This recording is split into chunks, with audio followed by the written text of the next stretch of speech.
Welcome to Independence for America with your host, Mike Cantwell. My guest today is Laura Sibilia. Laura is currently one of 3 independents serving in the Vermont House and was first elected to the Vermont House in 2014. Laura is the co-chair of the Rural Caucus and the Veterans Affairs Caucus. Thank you for being my guest today, Laura. Really appreciate you joining the Independence for America podcast. Yes. Good morning, Michael. It's so great to see you again. I know it's been a long time. I think the last and only time we met in person was at the Unite Summit in Denver way back in 2018. I think we had a few drinks together there. So that was a great summit. Did you enjoy that also? I really did. It was wonderful meeting so many folks that are working in the unaffiliated space, that are working for democracy reforms and that love our country. So it's good to make all of those connections. Oh yeah, it was just an awesome experience for me. All right, so let's jump into the podcast here. Laura, can you tell us a little bit about your childhood and early adult years and what motivated you to run for public office? Sure. So, Michael, I am the oldest of 12. Oh my gosh. My family, yes. And we grew up, we were not especially wealthy. And in fact, we were fairly poor when I was growing up.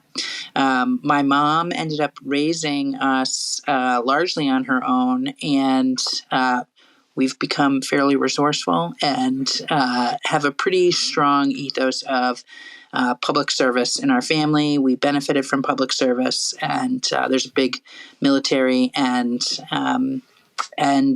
public service bend amongst my siblings. And I was, as you noted, I spent a number of years working on our school boards, running for election on our school boards. I feel like public education is such a differentiator and such an opportunity for every student. And I also was working in my community for our Chamber of Commerce and on disaster recovery projects, and felt like there's really more that we can do at the state level to help communities like mine, really rural Vermont communities, succeed. And worked a lot with my existing elected representatives and senators, and then just felt like things were not happening as quickly as I would like to see, and the issues that I felt needed to be prioritized were not being prioritized, and I decided I would run. And that was quite a campaign, and I beat an 8-year incumbent. Wow. And it was a very eye-opening event. That was in a different district than the one that I currently serve in. We've just gone through reapportionment, and the old district that I represented was eliminated, interestingly enough, and a couple of new districts created. So, and I've brought all of my experiences from my childhood and from my work life into the legislature. These, end up being really the priorities that I'm focusing on: rural issues and military issues and education issues. So sadly, I've never been to Vermont. I know that's surprising, but can you kind of paint a little picture of the district that you represent and some of your constituents and some of the challenges that the people of rural Vermont face? Sure. So I live in southern Vermont, and Vermont has a road that goes from top to bottom. It's pretty rural, scenic highway, Route 100, and it's also often called the Skiers Highway. So along Route 100, we've got these incredible ski resorts, and we also have the towns that support the ski resorts with the workers. And those towns are pretty rural, and they're getting older, and a lot of them are poor. And that's what I have in my district. I've got incredibly wealthy towns and really poor towns and folks that are trying to make it. So it's pretty interesting. Very mountainous. We're really pretty isolated here. We are in the Green Mountains in southern Vermont. The northern parts of Vermont are more flat for the Champlain Valley around the Lake Champlain. And that tends to be where we have more population, where our government is centered at. So it's hard to get here. Folks feel forgotten and isolated. So, when I first ran, I ran as their local voice, our local voice for our district. And that's what I have tried to bring forward, is the voice of my constituents and those folks who feel like they haven't been heard into the State House. So when you decided to run in 2016, why didn't you run as a Republican or a Democrat?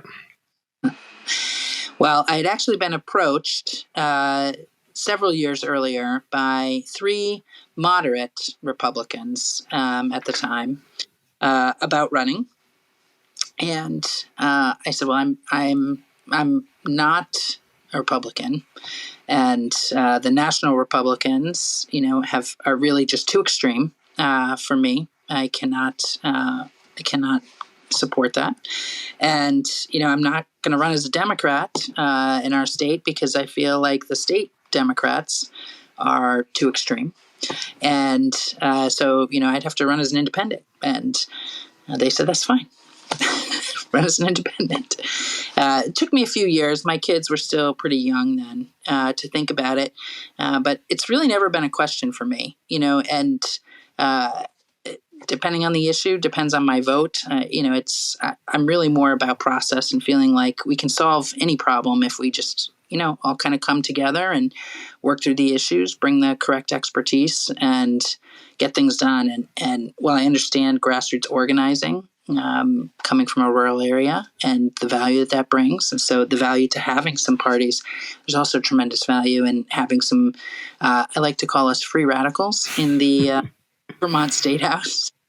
Depending on the issue, we're going to go this way or that way. There's some value to that. So when we talked on the phone a few weeks ago, I could just really tell that you really enjoyed the legislative process and kind of the give and the take. And could you tell me what you're working on right now in the State House and the unique role you play as an independent? Sure. As I said, issues that I've brought forward, the issues of my experience of my community. So I'm a founder and co-chair of the National Guard and Veterans Affairs Caucus. We're working now on an exemption for military retirement pay, as well as working with our federal delegation on burn pit issues from the Iraq and Afghanistan wars. In the State House, our governor is adamantly in support of military exempting the pay of military retirees. He's a moderate Republican, and that has been an extremely uphill battle in the supermajority Democratic House. And so I've actually a Democratic and a Republican co-chair for the caucus, and we are working together with both sides trying to make progress on that issue. We also have a rural caucus, which is tripartisan, and where we try and deal with land use issues as one topic. We've got a very strong environmental ethos in Vermont. And sometimes it's really preventing things that are really important to Vermonters and that we need. For instance, an impediment to our housing or to improving our infrastructure. And so working on navigating those places, both around telecommunications and energy and housing. Well, and being an independent, you can bridge the divide between the Republicans and the Democrats, and you've also have a unique role with the governor. He really calls on you to help bridge some of these divides. Can you tell a little bit about that? So the governor's been in office for 7 years now, and I think the governor, Governor Phil Scott, is the governor in Vermont. He is a fairly popular governor in our state. Our state is very, very, very blue, and but our state believes in this bipartisan work. And as the co-chair of the Rural Caucus, we've worked really hard with the governor this year. His inaugural day address was all about making sure that we are keeping rural communities in mind as we are trying to appropriate funds, these once-in-a-lifetime climate change funds and funds from COVID recovery, making sure that our rural communities are able to leverage this once-in-a-lifetime opportunity. And so we've done a lot of work with his administration on that, as well as rural capacity building, telecommunications. The governor, Vermont has been leading in that space with support from our governor and from our Democratic leadership in the House and Senate. Laura, you mentioned earlier about your family's long history of military service. Could you tell us a little bit more about this? I think you have some brothers in the military and then some of your children. And how has it informed you as you serve in the Vermont House? Yeah. Thanks for the question. So I do have 4 brothers, and they've all served. Some of them have done a number of combat deployments, as well as my brother-in-law and sister-in-law. And, during the Afghanistan and Iraq, the height of those wars, it was really pretty distressing as their older sister not always agreeing with the decisions that our country was making, not being aware that they may not have been appropriately resourced at certain times. And it just really became so clear to me how important it was to have lawmakers and policymakers that understood and valued the tremendous resource that a soldier, an airman, a Marine, sailor, what that is, the sacredness of that. And that really has been an inspiration for me in terms of public service. Again, our military, they're not able to really speak or advocate. They're allowed to speak with their representatives, but they're not really able to advocate for things that they might need, or to even it's really difficult for them to raise the flag on something that's not going well. And so again, kind of representing those without a voice is really important to me, and kind of challenging power when things are not going well. Making sure that we're doing a good job when we are bringing forward initiatives. And that has really carried forward for me in my service. My daughter is in the service now. She's actually deployed right now as a nurse in the Middle East. And I'm looking forward to the end of the session and going to welcome her home just afterwards. So, well, thank your children for their service. We really do appreciate it. And I do think you have a unique perspective that you can bring to the Vermont House. Tell us a little bit about your 2022 campaign, and was it different than your previous campaigns? And, did it get, toxic? Did it get really nasty, or was it, a little bit more civil? And then have you thought about running for higher office? So in 2022, I did have another, someone else run as an independent. They're in the age of, both in 2022 and in 2020, I had folks run, and I always think it's good for the voters to have a choice. And I'm not afraid of the voters. I don't want to be in office if I'm not reflecting their values. I want, someone that is to be there.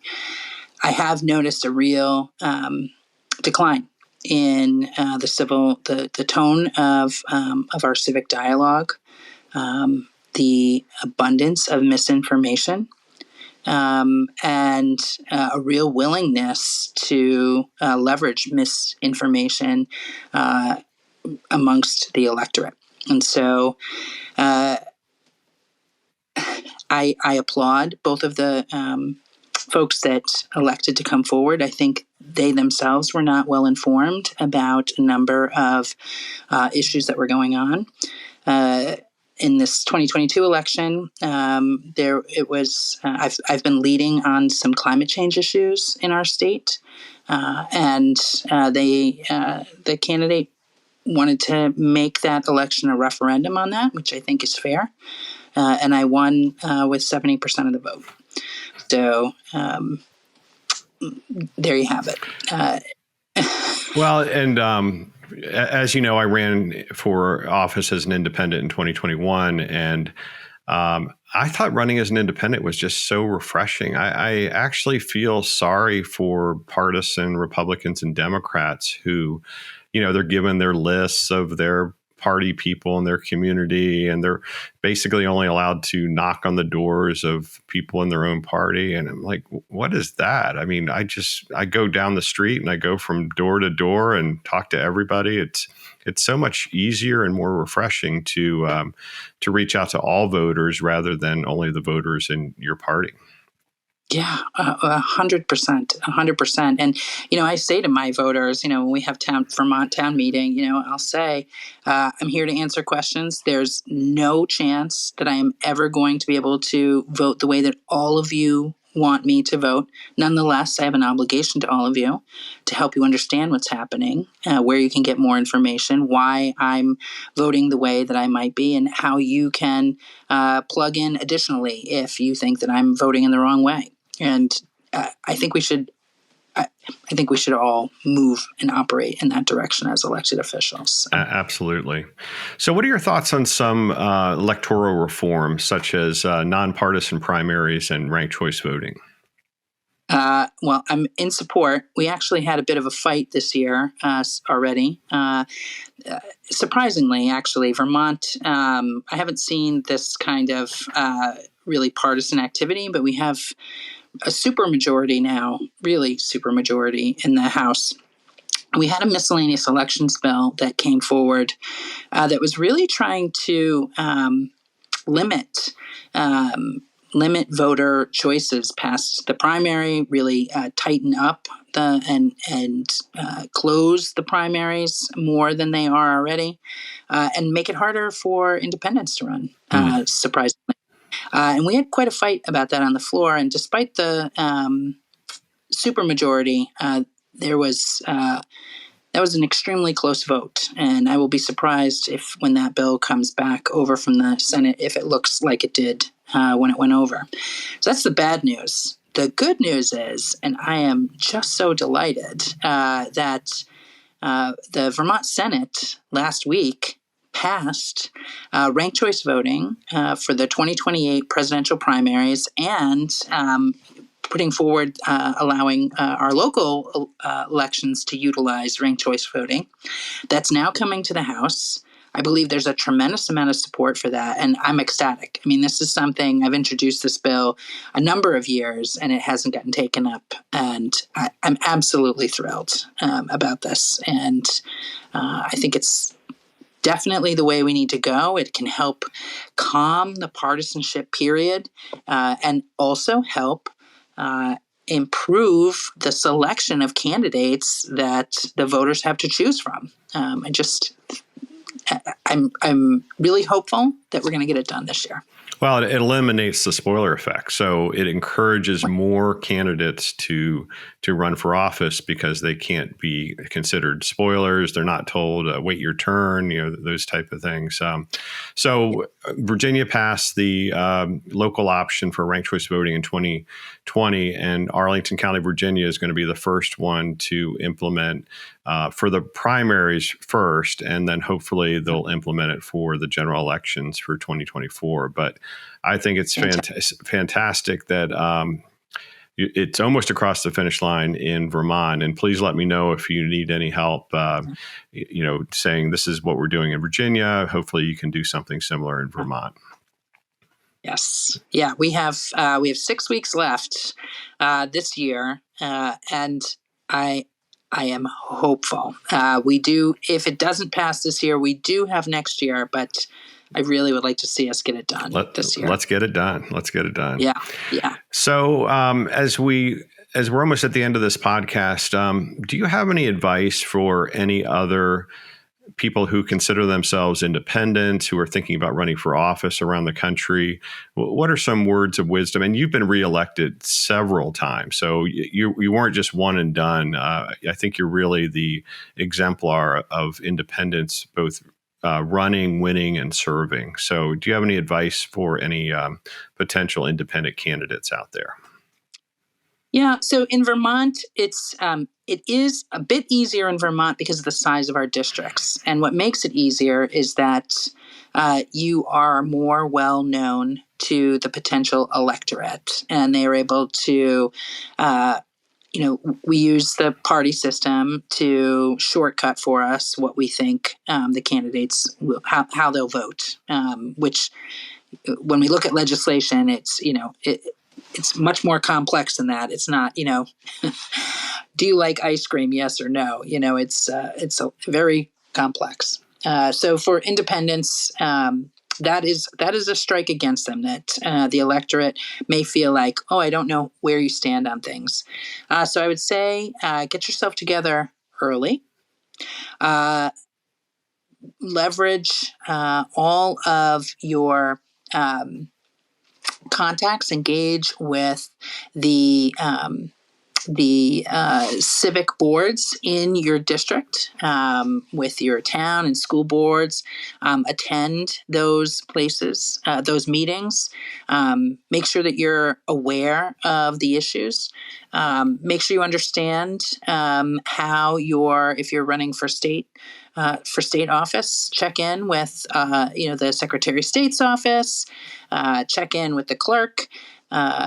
There's so much information that is out there. Just educate yourself on the laws in your state, and be in touch with the varying levels of government, and that will help you really run better campaigns and reach out to folks who have who've been elected. So I'm always happy to talk to someone who is thinking about running for state legislature, about what it's been like to be elected and to serve, and just use all the resources that are available to you.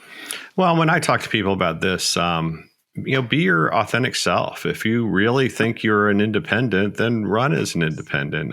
Yes, it is harder, but it's not impossible. And that's why I launched this podcast, to show people that it's not impossible. And it could be for a state rep, it could be for a county council, or it could be for a mayor of a small town. We need more independents to run, win, and serve. Yeah. And, we know, Michael, that the majority of that most Americans actually consider themselves independent, and tapping into that and understanding what that means, that, folks want you to think about the issues independently. They want you to gather resources and be logical and transparent. Talk about those things. Right. All right. Well, thank you so much for joining our podcast today, Laura. Is there any other last words before we wrap it up today? No, I'm so glad you're doing this. I hope that it's a resource. It turns into a resource for independent candidates.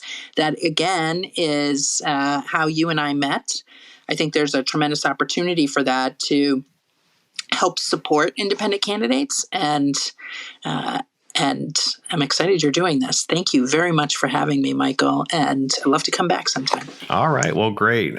Today's episode was produced by Adam Theo, and we really hope viewers will come and listen to the next episode of Independence for America. Thank you.